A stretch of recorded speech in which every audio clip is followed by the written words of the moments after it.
আজিৰে পৰা বিজেপিৰ দেৱাল লিখন কাৰ্যসূচী আৰম্ভ হৈছে খানাপাৰাত। বৰ্তমান বিজেপিৰ সভাপতি দিলীপ শইকীয়াই মন্তব্য ৰাখিছে। আমি পুনে পুনে আপোনালোকক শুনাব বিচাৰিছোঁ।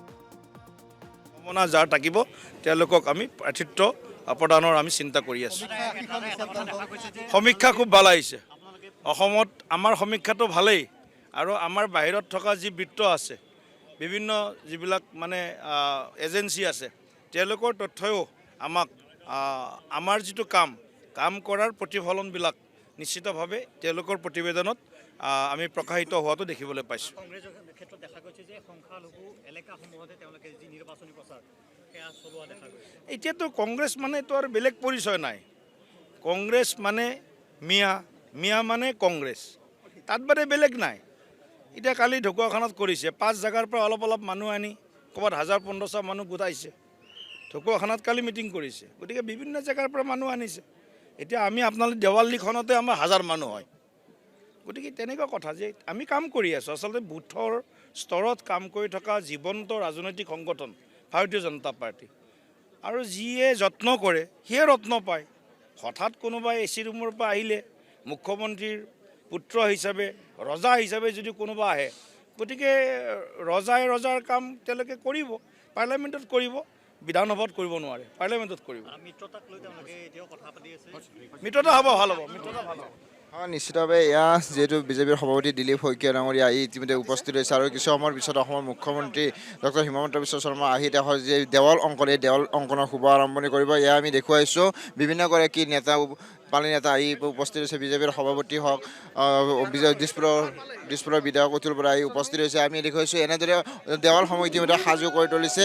যিহেতু আজিৰে পৰা বিজেপিৰ যি দেৱাল লিখন অভিযান, এই দেৱাল অভিযানে ৰাজ্যজুৰি আৰম্ভ কৰা হ'ব, আৰু ইতিমধ্যে 7টা শ্লোগানেৰে তেওঁলোকে বিজেপি চৰকাৰৰ যি প্ৰচাৰ, এই প্ৰচাৰৰ বাবে তেওঁলোকে আৰম্ভ কৰিছে। আৰু ইতিমধ্যে মৃগেন শৰণীয়া, গুৱাহাটী পৌৰ নিগমৰ মৃগেন শৰণীয়া আহি উপস্থিত হৈছে। দিলীপ শইকীয়াৰ লগতে বিধায়ক অতুল বৰাকে বিভিন্নগৰাকী নেতা পালিতা আহি উপস্থিত হৈছে। আৰু কিছু সময়ৰ পিছত অসমৰ মুখ্যমন্ত্ৰী হিমন্ত বিশ্ব শৰ্মা আহি উপস্থিত হৈ তেওঁৰ যি শুভ আৰম্ভণি, দেৱাল অংকনৰ যি শুভ আৰম্ভণি কৰিব। আৰু ইতিমধ্যে সাজু কৰি তুলিছে বহুকেইখন দেৱাল। আৰু এই আজিৰে পৰা যিহেতু ৰাজ্যজুৰি বিজেপিৰ যে প্ৰচাৰ অভিযান, এই প্ৰচাৰ অভিযানৰ প্ৰাকখনত তেওঁলোকে শুভ আৰম্ভণিৰ পিছত ৰাজ্যৰ বিভিন্ন স্থানৰ দেৱালসমূহত তেওঁলোকে বিজেপিৰ 7টা শ্লোগান লিখি তেওঁলোকে প্ৰচাৰ অভিযান আৰম্ভ কৰিব। আৰু এয়া যিহেতু খানাপাৰাস্থিত যি কেন্দ্ৰীয় বিশ্ববিদ্যালয়ৰ সন্মুখৰ দেৱাল, এই দেৱালত তেওঁলোকে কিছু সময় আৰম্ভ কৰাৰ ইতিমধ্যে সাজু কৰি তুলিছে। আৰু বহুকেইগৰাকী নেতা পালিতাকে ধৰি বিভিন্ন নেতা আহি উপস্থিত হৈছে। আৰু কিছু সময়ৰ পিছত তেওঁলোকে 7টা যি শ্লোগান আছে, এই শ্লোগানৰ আৰম্ভণিৰে তেওঁলোকে দেৱাল অংকন কৰিব। আৰু এই 7টা শ্লোগানৰ ভিতৰত হৈছে সভ্যতা, সংস্কৃতি আৰু জীৱন সুৰক্ষাৰ বাবে বিজেপি চৰকাৰক পুনৰ ভোট দিব লাগে বুলি তেওঁলোকে শ্লোগান কৰিছে। আমাৰ মাটি আমাৰ অধিকাৰ, আমাক বিজেপি চৰকাৰ লাগে, মহিলাৰ অৰ্থ সবলীকৰণ কৰাৰ, এনেধৰণৰ 7টা দাবী লৈ তেওঁলোকে এই যে দেৱাল অংকনৰ শুভ আৰম্ভণি কৰিব। আৰু ইতিমধ্যে বিভিন্ন কেইগৰাকী নেতা পালিত আৰু মুখ্যমন্ত্ৰী ইতিমধ্যে অসমৰ মুখ্যমন্ত্ৰী কিছু সময়ৰ পিছতে ইতিমধ্যে মোৰ সহযোগত ইতিমধ্যে আহি পাইছে তেখেতে অসমৰ মুখ্যমন্ত্ৰী ডক্টৰ হিমন্ত বিশ্ব শৰ্মা। আমি কিছু সময়ৰ পিছত অসম লাইভত দৰ্শকক দেখুৱাম, যিহেতু তেওঁলোকে এই দেৱাল অংকনৰ যি শুভাৰম্ভ, যিহেতু বিধানসভা নিৰ্বাচনৰ মাজত মাত্ৰ কেইটামান মাহ, আৰু ইয়াৰ প্ৰাকখনতে এনেদৰে যি দেৱাল অংকনৰ প্ৰচাৰৰ শুভ আৰম্ভ কৰিব। 7টা যিহেতু শ্লোগান লৈ তেওঁলোকে যি প্ৰচাৰ আৰম্ভ কৰিবৰ কাৰণে এনেদৰে তেওঁলোকে আহি সাজু হৈছে। আৰু কিছু সময়ৰ পিছতে এয়া আমি দেখুৱাইছোঁ অসমৰ মুখ্যমন্ত্ৰী পোনপটীয়া দৃশ্য দেখুৱাইছোঁ আমি। এই পোনপটীয়া দৃশ্য অসমৰ মুখ্যমন্ত্ৰী হিমন্ত বিশ্ব শৰ্মা আহি হৈছে, যিটো 26ৰ বিধানসভা নিৰ্বাচনৰ মাজত মাত্ৰ আৰু কেইটামান মাহ ইয়াৰ প্ৰাকখনত যিহেতু দেৱাল অংকনৰ শুভ আৰম্ভণি কৰিব অসমৰ মুখ্যমন্ত্ৰী ডক্টৰ হিমন্ত বিশ্ব শৰ্মা। এয়া আমি পোনপটীয়া দৃশ্য দেখুৱাইছোঁ। অসমৰ মুখ্যমন্ত্ৰী হিমন্ত বিশ্ব শৰ্মা আহি উপস্থিত হৈছে যি খানাপাৰাৰ যি দেৱাল অংকন, এয়া আমি পোনপটীয়া দৃশ্য দেখুৱাইছোঁ অসম লাইভৰ দৰ্শকসকলক। আৰু এয়া তেওঁ পোনপটীয়াভাৱে তেখেতে যে দেৱাল অংকন কাৰ্যসূচী শুভ আৰম্ভ কৰিবৰ কাৰণে তেওঁ সাজু হৈছে। এয়া তেওঁ হাতত যিহেতু ৰং পেঞ্চিল লৈ বা ৰং লৈ তেখেতে ৱালত যি অংকন কৰি থোৱা যি পদুম ফুল, যিহেতু বিজেপিৰ যি চিহ্ন পদুম ফুল, এই পদুম ফুলত তেওঁ অংকন কৰি তেওঁ শুভ আৰম্ভণি কৰিব। এয়া আমি দেখুৱাইছোঁ অসমৰ মুখ্যমন্ত্ৰী হিমন্ত বিশ্ব শৰ্মা আহি উপস্থিত হৈছে। আৰু যি 2026ৰ যি বিধানসভা নিৰ্বাচনৰ যি এয়া আমি দেখুৱাই আছোঁ, এয়া শুভ আৰম্ভণি কৰিছে যিহেতু দেৱাল অংকনৰ যিহেতু 2026 চনৰ বিধানসভা নিৰ্বাচনৰ সমাগত আৰু এই প্ৰাকখনৰ নিৰ্বাচনৰ যি প্ৰচাৰ এই প্ৰচাৰৰ তেওঁলোকে যি দেৱাল অংকন এই দেৱাল অংকনৰ শুভ আৰম্ভণি কৰিবৰ কাৰণে প্ৰত্যেকগৰাকী নেতা পানেতাই উপস্থিত আছে আৰু মুখ্যমন্ত্ৰীয়ে দেখাতে যি শুভ আৰম্ভণি কৰাৰ পিছতে সমগ্ৰ অসমৰ বিভিন্ন কেইখন দেৱালত তেওঁলোকে 7টা শ্লোগান লিখি তেওঁলোকে প্ৰচাৰ অভিযান আৰম্ভ কৰিব আৰু ইতিমধ্যে এই যে খানাপাৰাস্থিত যে দেৱাল এই দেৱাল অংকন কৰাত বিজেপিৰ বহু কেইগৰাকী জ্যেষ্ঠ নেতা আহি উপস্থিত হৈছে দিলীপ শইকীয়াকে ধৰি কৰি বিধায়ক অতুল বৰাকে ধৰি বিভিন্ন কেইগৰাকী নেতা আহি উপস্থিত হৈছে আৰু বিজেপিৰ যিহেতু প্ৰচাৰ অভিযান যিহেতু তেওঁলোকে প্ৰচাৰ অভিযান আৰম্ভ কৰিছে নিৰ্বাচনলৈ যিহেতু আৰু মাজত মাত্ৰ কেইটামান দিন এই কেইটামান দিনৰ পূৰ্বে তেওঁলোকে এনেদৰে দেৱাল অংকনৰ যি শুভাৰম্ভণি কৰিবৰ কাৰণে তেওঁলোকে আৰম্ভ কৰিছে এয়া দেখুৱাইছোঁ এয়া পোনপটীয়া দৃশ্য আমি দেখুৱাই থকা হৈছে যিহেতু 7টা শ্লোগানেৰে তেওঁলোকে এইবাৰ যিহেতু প্ৰচাৰ অভিযান আৰম্ভ কৰিব আৰু এয়া আমি দেখুৱাই আছোঁ দেৱাল অংকনত মুখ্যমন্ত্ৰী হিমন্ত বিশ্ব শৰ্মাই দেৱাল অংকন কৰি থকা দৃশ্য আমি পোনপটীয়া দৃশ্য দেখুৱাই আছোঁ অসম লাইভৰ দৰ্শকসকলক নিশ্চিতভাৱে ইতিমধ্যে হিমন্ত বিশ্ব শৰ্মাই দেৱাল অংকনৰ যি প্ৰাকখনত তেওঁ আহি উপস্থিত আছে আৰু তেওঁলোকে দেৱাল অংকন কৰি থকা দেখুৱাইছে যিহেতু 7টা শ্লোগান আজিৰে পৰা বিজেপি চৰকাৰৰ যি দেৱাল অংকন অভিযান এই অভিযানত 7টা শ্লোগান দি তেওঁলোকে 2026 যি নিৰ্বাচনৰ তৃতীয়বাৰ ৰাজ্য চৰকাৰ গঠন কৰাৰ দিশে তেওঁলোকে যিহেতু আগবাঢ়িছে আৰু এনেদৰে 7টা শ্লোগান দি তেওঁলোকে আৰম্ভ কৰিছে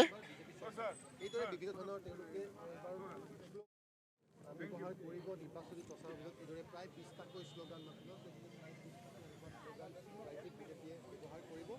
আৰু এই মুহূৰ্তত এই যি দেৱাল লেখন কাৰ্যসূচীৰে আজি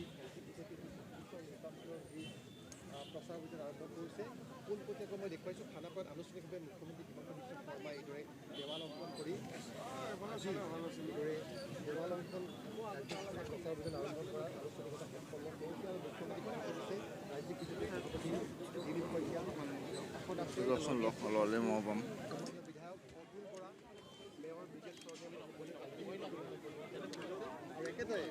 আজি ডিব্ৰুগড়তো এই কাৰ্যসূচী ৰূপায়ণ কৰিব কেন্দ্ৰীয় মন্ত্ৰী সৰ্বানন্দ সোণোৱাল আৰু প্ৰশান্ত ফুকন তেওঁলোকে ডিব্ৰুগড়ত এই কাৰ্যসূচী আৰম্ভ কৰিব আৰু তাৰ পাছত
তই মোৰটো নানিবি না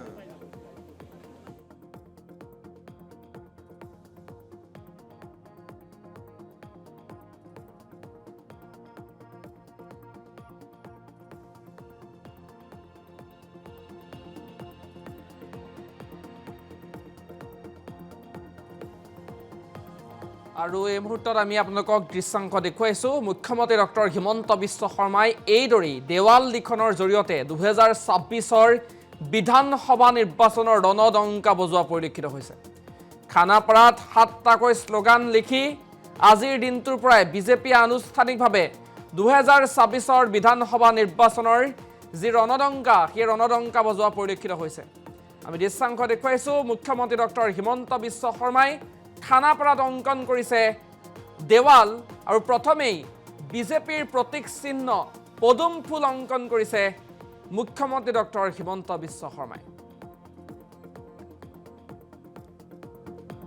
খানাপাৰাত মুখ্যমন্ত্ৰী আৰম্ভ কৰিলে এই কাৰ্যসূচী ৰাজ্যজুৰি দেৱাল লিখনৰে নিৰ্বাচনী প্ৰচাৰ অভিযান চলাব শাসনাধিষ্ঠিত দল বিজেপিয়ে। 7টা বিষয়ৰ শ্লোগানেৰে বিজেপিয়ে নিৰ্বাচনী প্ৰচাৰ চলাব ৰাজ্যৰ গাঁৱে ভূঞে। আৰু তৃতীয়বাৰলৈ বিজেপিক চৰকাৰ গঠনৰ প্ৰসংগত যুক্তি দৰ্শাব দেৱাল লিখনৰ জৰিয়তে।